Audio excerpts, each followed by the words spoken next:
where Rei is very complacent and kind of a overly simplified mother figure, just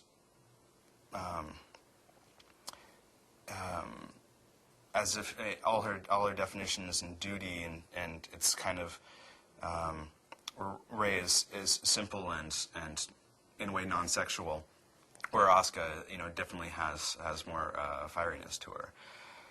So and immediately after that battle, we have Ritsuko and Misato saying, "Geez, we sure learned a lot about the enemy today, didn't we?" Well, I'm paraphrasing, but that's basically the thrust of what they said. And you can kind of say that that's a little bit of Shinji talking. Rei and Asuka, the polar opposites. Rei in the white plug suit, the blue hair, almost a nimbus-like effect, halo, caused by the sensor unit she wears in her hair. Asuka, dressed in red. Her hoo-hoos, as we call them, the little red units on her head that she never, ever doesn't wear, look like horns. It's two sides of the female that Shinji hasn't really thought about before.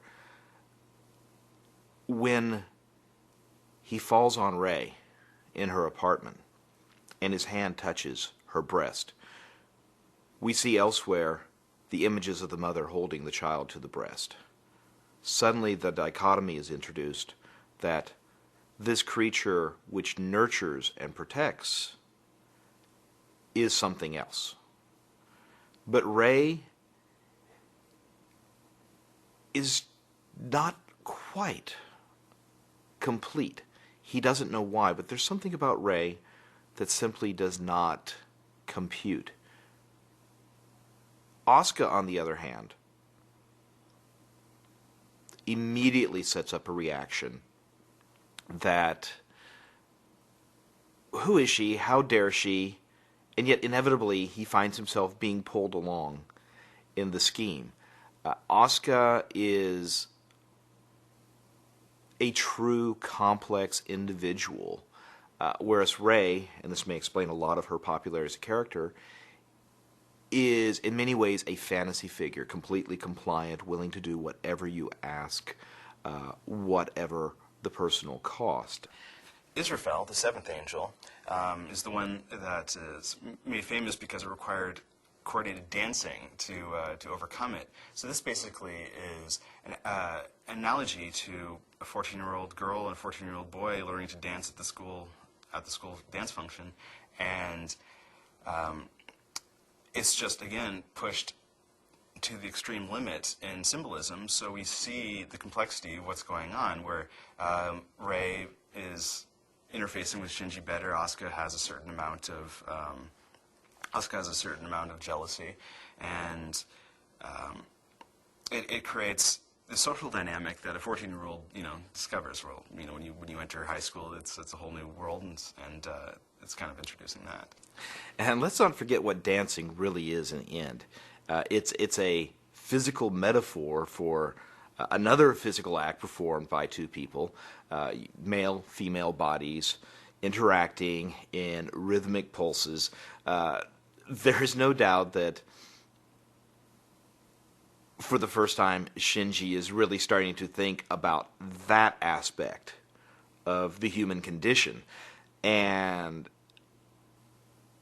by being forced into the situation where he must synchronize exactly with Asuka, he is hitting a new level in his own self-conception.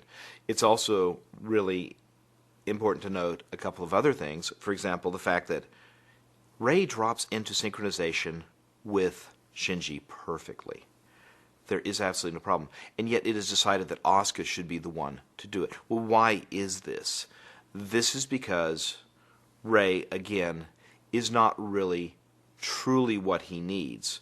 To bring back the masturbation concept, she is the fantasy, but the fantasy does not actually fulfill in the flesh what the true flesh can deliver. Also, keep in mind that in this episode, one becomes two.